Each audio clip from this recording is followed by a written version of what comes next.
Does your Mini Cooper have this issue?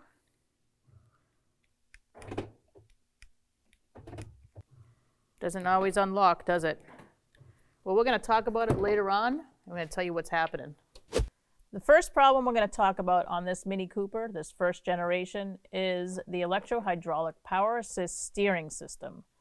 And it fails. It's basically what happens. There's a fan underneath.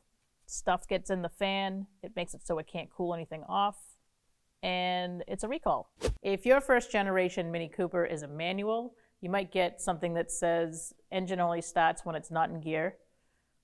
If you're driving any other kind of Cooper, you could also have issues with clicking, no start, maybe intermittent start.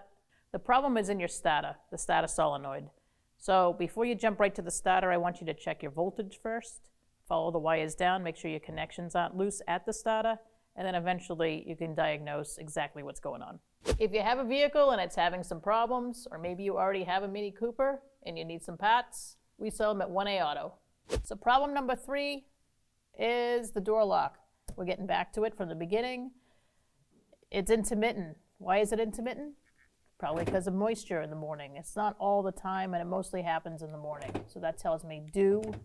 It could be hot, cold out, and that'll kind of change wiring a little bit and cause connections to fail.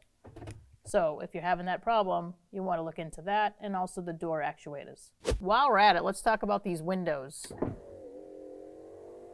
Right now, ours is working, but on these Mini Coopers, they have issues on the passenger side, specifically.